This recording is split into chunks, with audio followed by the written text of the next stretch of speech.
accident yesterday. Why? I asked you first. I know, but why do you want to ask me? Because it's a mistake that anybody could make, and I think it would be a good warning for people.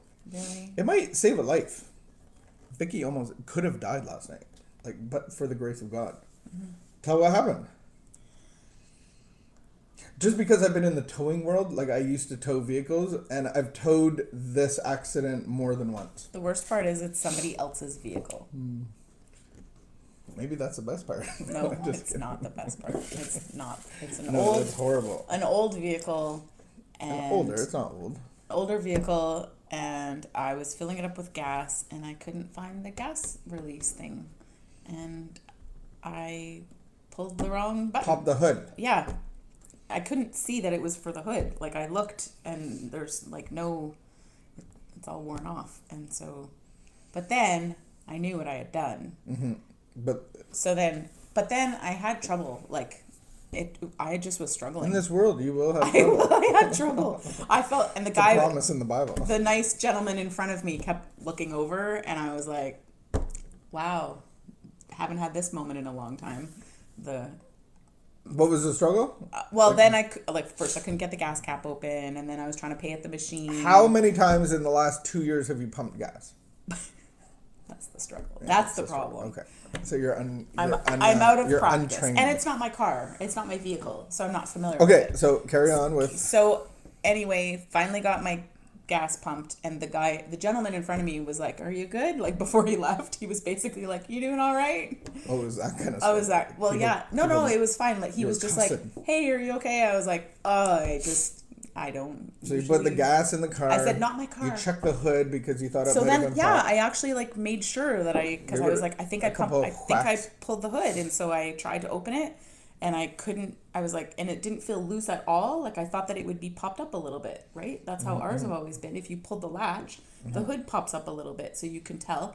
Push down on it super hard, and I was like, nope, not jiggly at all. Okay. So off I went on the highway, and at 110 in the fast lane, the hood smashed into my windshield. Not my windshield, somebody else's windshield. And I was terrified. But I reacted really well. I put on my hazards. There was cars behind me. I pulled over as far as I could into the left lane. And it's super scary because so scary. I know what happened, and I don't know if my reaction as a professional driver would have been I would think somebody just hit me, and I would have swerved. No, I really thought I've had a bird hit my windshield, and I crapped my pants. I can't imagine the whole hood hitting the windshield. So I can feel right now, that sensation in my body of what I felt in that moment. Not quite as to the same extent, but it was terrifying. It was terrifying. And then you got over the funny thing is people behind me honking. I stopped in the fast lane of the highway. You had to stop in the fast lane. Just for because kicks and giggles. By Blair, there's a median. Yeah, because I just stopped in the and fast lane. And there's there's probably somebody fun. watching that and so, you're the idiot that caused so you should honk at me, because if I had a choice. Well, you're going in the fast lane. You didn't pull over anywhere because you can't really see. So I that's your got out option, of the car. I pushed the hood down. In the fast lane? Oh my goodness! But it won't dangerous. go down. So then. But at least you could see to get over. Yeah. So then I kept my hazards on, and I just started slowly moving, and people continued honking. But every time there was a break in traffic, I would move over to the next lane, and then move over to the next lane. Goodness. The whole time people are honking. I feel like you're lucky to be here. It's God. It's not lucky. It's God's provision. I got into the shoulder, which was a very wide shoulder, so that was thankful. Got into the shoulder. And then I parked the car, and I just started sobbing. And then I looked at the time, and I was like, church starts in half an hour. Or an hour, or whatever time it was. And I was like, I cannot call John. And I'm sobbing, thinking, who do I call? Nana and Paul to the rescue. Oh my God. So in towing, I have seen this before where I've picked up cars, and they have smashed windshields because of their hoods. And I'm like, how do people do that? But it's easy if you're doing oil or windshield washer fluid, and you leave it and you slam the trunk and it doesn't quite shut, and then you get on the road and whack. So you're not alone. Well, it and has that's what happened. the tow truck driver said was like, he's like, oh, I've seen this when people have gotten an oil change. Yeah. And then the oil change company didn't close it properly. Latch it properly. And I was like, oh, yeah, that's totally what happened. Yeah. No, I didn't say that. Man. So you've been in a few accidents, though, in the course of your well, the last one wasn't my fault. Like, I got rear-ended. Oh, yeah. I got rear-ended. It was How many accidents have you been involved in? I feel including like, fire hydrants. No. I feel like it would be. And we don't have to digress down here if it causes you pain and insecurity. I feel like it would only be fair to not count my first year of driving. Oh, I think that's where we should start counting, because I think there were 3 in your first year of driving. At least 3. Only 3? At least 3. Most of them involved. And it was backing up. Backing up. Yeah, you're just like. It's just the same as forward, except backwards. I think I didn't understand when I was young. I don't think I understood I don't think we understood. As if we had was. a child at 20. And yes. So it should be I was going to say that I really have had to battle feeling stupid, and that saying like keeps going through my mind of like I am not something wrong. I did something wrong. Like I did something stupid. I made a mistake. I am not. And here's my tip to everybody as a professional driver, and this isn't to you. This is to everybody. Thanks for acknowledging what I just said, though. What I said was very significant. It shouldn't define you. No. It shouldn't define you. It's not who you are. Thank you. But it's what you've done. And the price will be paid. I will pay the Jesus price. Paid it all. Yeah, that's a lot of allowances. That's a lot of allowances. So my professional driving advice is when you're driving, that is what you're doing. Mm-hmm. There's no other doing. That is it. That is you're planning ahead. You're looking. I think you have to be 20 moves ahead. And I'm not talking to you. Okay, I'm not giving you advice. I literally was 20 moves ahead. No. I was so present in that moment. I'm just saying, as an overall tip for drivers, I think people don't just focus on driving, and I think people focus on a lot of other things. I think that's an excellent tip. I feel like hey, it's Monday, Labor Day. No wearing white anymore. Did I cut you off? Oh, let's just pick it. The one there that falls out. There's the winner. Mary. I just went kayaking with Mary the other day.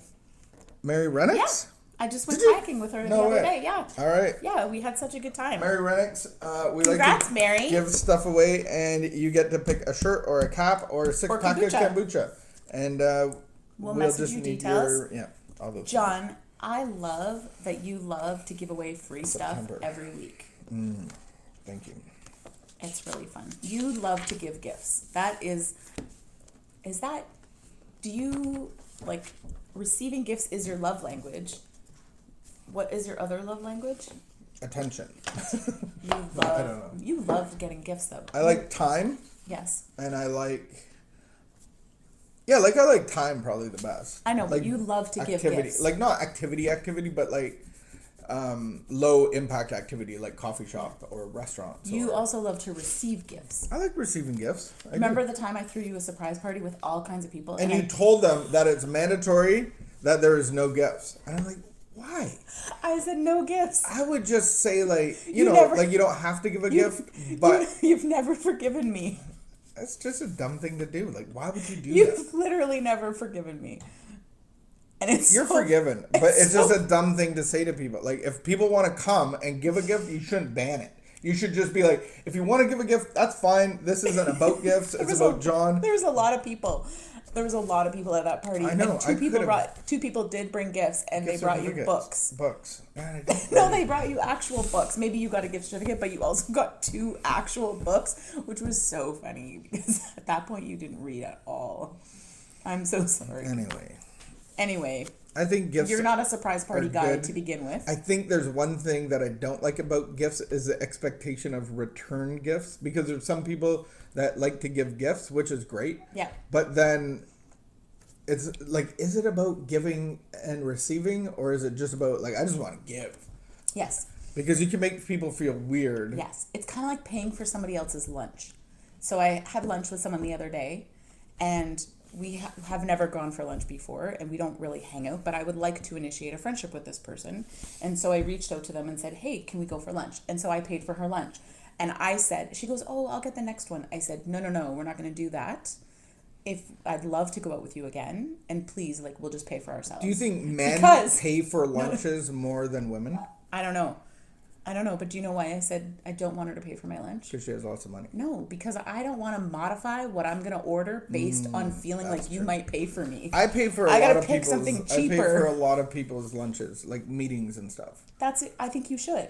My mentor Doug, he just said the oldest person pays. And I think I think there's a difference in the men's world. I don't want to go back and forth though. Like if we're just going to be friends, in business meetings or like church different. meetings, like I felt like the more responsible one always pays. And so I didn't pay for like 10 years. I never paid. Well, you were not responsible. Last couple of years, I was like... This is a lot of chit-chat. We need to move along. I don't even know why people would watch this. Chit-chat. All right. Powerlessness over others. September 7th? Yeah. Labor Day. Stop making excuses for other people. Oh, I have to find our 15 years of meeting each other. Stop making excuses for ourselves. While it is our goal to develop compassion and achieve forgiveness, acceptance, and love, it is also our goal to accept reality and hold people accountable for their behavior. We can also hold ourselves accountable for our own behavior and at the same time have compassion and understanding for ourselves. When we claim powerlessness, we are not claiming irresponsibility. Ooh. We have no power to control others, what they do, what they did do, or what they might do.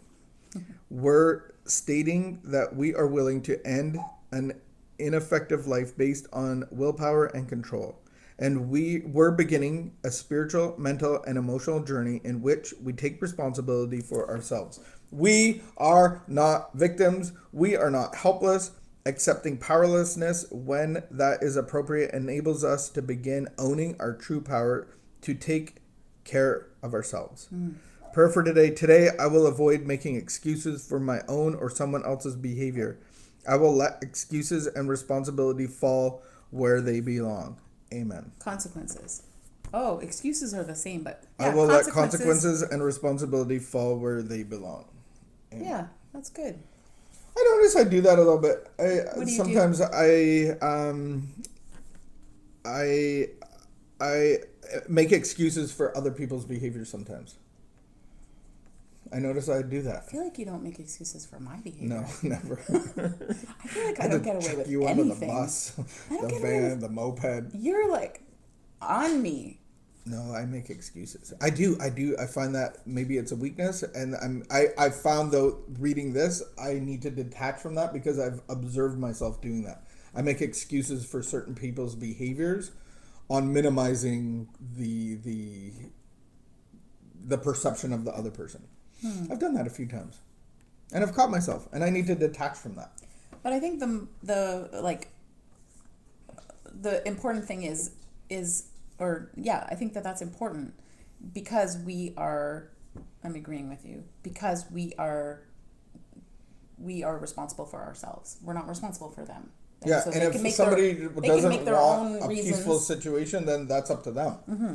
And then it's our job to bring that into the light if they're on, if they're in our community or leadership, or even if you're... Well, the nice thing is if you're detached, like if I'm living my life and if I'm responsible for myself and I'm not responsible for you, then I can be with you and be around you and spend time with you, and what you do isn't going to affect me. Mm-hmm. Like I can still be present and be around and listen to you and sit with you and hear you and have compassion and empathy for you, but not take on responsibility or make excuses for you or have resentments towards you or think you should have done something different. Like, I think that that's actually like a healthy way to for sure to be present with people in whatever they choose. And they have to take responsibility. And if, like, let's say the situation is about drinking and I minimize their addiction or whatever,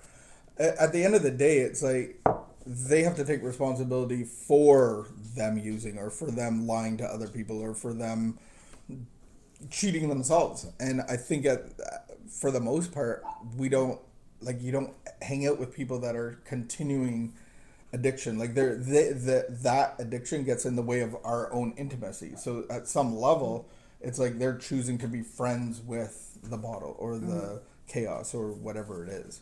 And so I think we just have to detach from that and give them the responsibility. And give them their space.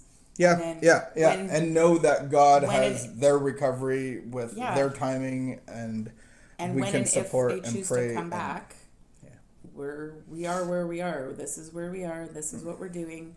Everyone is welcome. And if you choose to come back, we welcome people who come back. We have a party. We do have a party when people come back. We love it when people come back. All right. So subscribe, share. And maybe next week you can win a prize. And in the meantime, we will see you hopefully tomorrow. And let's have a good week. Let's get at it. Let's go. Like, we don't even have school. We don't. Anyway. Oh, the people that have school and homeschooling. Oh my! I am really praying for all the people whose kids are going back to school. Oh my goodness, yes. And the people whose kids are not going back to school, and people who are starting to go back to work. Much love, much prayers, and reach out if you are overwhelmed. Yeah. If you are being choked out by the anxiety and the responsibility of daycare and